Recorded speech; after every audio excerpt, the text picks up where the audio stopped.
Hello friends, स्वागत है आपके अपने यूट्यूब चैनल में। और आज के वीडियो में हम how to solve common error, ठीक है, यानी कि अंग्रेजी में कॉमन एरर को हम किस तरीके से सोल्व करते हैं वो जानेंगे। तो वीडियो में लास्ट तक बने रहें ताकि आपको कॉमन एरर सोल्व करने की में जो भी परेशानी आती होगी वो परेशानी वीडियो देखने के बाद, पूरी वीडियो देखने के बाद आपको नहीं आएगी।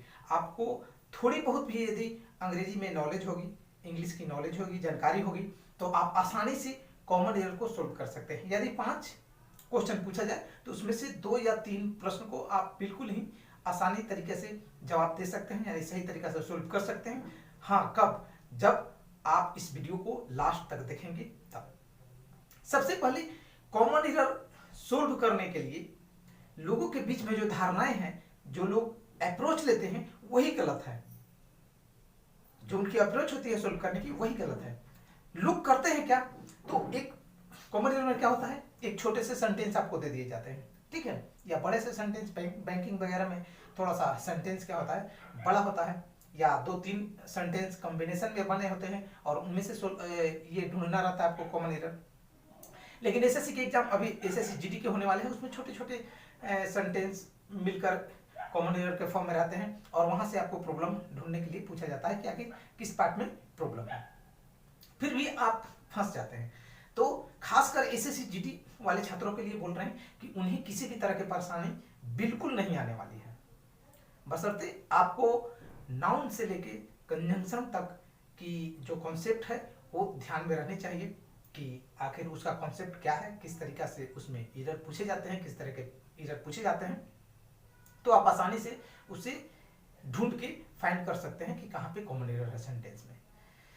तो सबसे पहले हम लेते हैं कि देखिए लोग किस तरीके से सोल्व करते हैं और किस तरीके से सोल्व करना है, इस बात पे हम विशेष जोर देंगे। पहले क्या है, लोग क्या करते हैं कि सेंटेंस को पढ़ना शुरू करते हैं, ठीक है, एक बार पढ़ते हैं, 2 बार पढ़ते हैं, 3 बार पढ़ते हैं, ठीक है, फिर भी उनको कॉमन एरर नहीं मिलती है। फिर भी वो क्या करते हैं कि लास्टली में क्या करते हैं कि अपने अंदाज पे कि हो सकता है कि ये आंसर होगा और वो टिक करके आगे बढ़ जाते हैं, यानी कंफर्म वो नहीं होते हैं कि आखिर एरर कहां पे थी, लेकिन वो अंदाज पे क्या करते हैं, टिक कर देते हैं और वो क्या होता है, गलत हो जाता है। क्या हो जाता है? गलत हो जाता है। अरे भाई, जब हम कॉमन एरर सोल्व कर रहे हैं, कोई सेंटेंस लिखा हुआ है तो वो किसी न किसी टेंस में लिखा होगा, ठीक है, किसी न किसी टेंस में लिखा होगा और उसका एक खास स्ट्रक्चर होगा, सब्जेक्ट होगा, वर्ब होगा, ठीक है, ऑब्जेक्ट होंगे, ठीक है, तो एडजेक्टिव होगा, उसमें कंजंक्शन होंगे, प्रीपोजिशन होंगे, ठीक है, अलग अलग तरह के सेंटेंस रहेंगे तो उसमें अलग अलग तरह के क्या होगा, ये पास्ट ऑफ स्पीच होंगे और गलती वहीं पे होगी। लेकिन फिर भी हम क्या करते हैं कि सेंटेंस को पढ़ते हैं, 1 बार 2 बार 3 बार पढ़ते हैं। ये मैंने लोगों के बीच में देखा है कि बार बार पढ़ते हैं, कभी हिंदी अर्थ निकालते हैं तो कभी भोजपुरी में अर्थ निकालने लगते हैं और बेसिकली होता है क्या कि वे फिर गलत टिक कर देते हैं। नहीं, तो सोल्व आपको कैसे करना है, मान लिया कि कोई सेंटेंस लिखा हुआ है, ठीक है, तो उसमें तो सबसे पहले सब्जेक्ट होगा, ठीक है, सब्जेक्ट होगा, सब्जेक्ट नहीं होगा तो एक वर्ब तो जरूर होगा, ठीक है, सब्जेक्ट होगा, वर्ब होगा, ऑब्जेक्ट होगा, कंजंक्शन होगा, प्रीपोजिशन होगा, ठीक है, प्रोनाउन होगा, नाउन होगा, इस तरह से कुछ ना कुछ हो सकते हैं।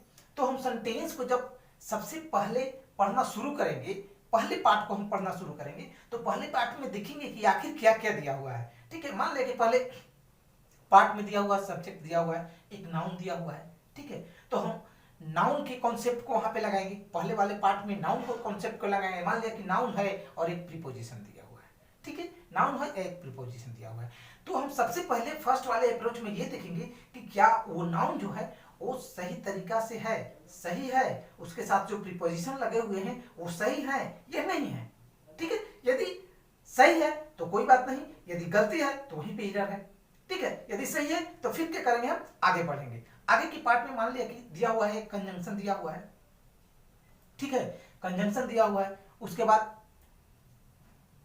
फिर से वर्ब शुरू हो रहा है, ठीक है, तो उस कंजंक्शन को और वर्ब को चेक करेंगे कि क्या पहले जो सब्जेक्ट दिया हुआ है या जो पहले में नाउन दिया हुआ है उसके अनुसार क्या वो सही है या नहीं सही है, वहां पे वो सही है या नहीं सही है, ठीक है। तो इस तरीके से हम चेक कर सकते हैं, यदि सही है तो फिर हम आगे बढ़ेंगे, सही नहीं है तो फिर मेरा वहीं पे एरर हो गया। फिर उसके बाद मान लिया कि ऑब्जेक्ट आता है, ठीक है, कोई ऑब्जेक्ट आता है या कोई और भी वर्ड लिखा हुआ है, जो भी हो, नाउन प्रोनाउन, जो जो कुछ भी हो, सेंटेंस में अलग अलग तरह के सेंटेंस रहेंगे, वो वाक्य रहेंगे, तो उसमें अलग अलग तरह के सब्जेक्ट वर्ब होगा, ठीक है, पास्ट ऑफ स्पीच होंगे।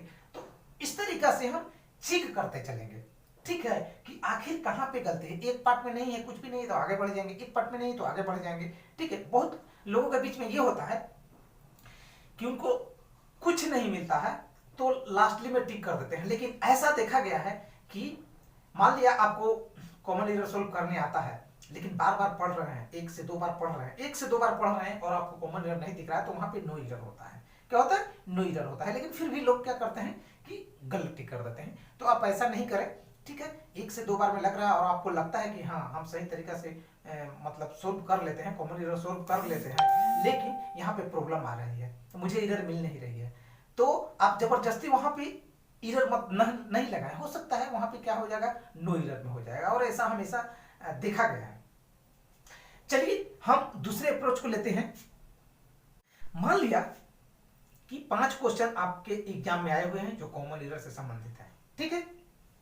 पहले हम प्रश्न को सोल्व किए और पहले प्रश्न को सोल्व करने में हमें नाउन में एरर मिल गया, ठीक है।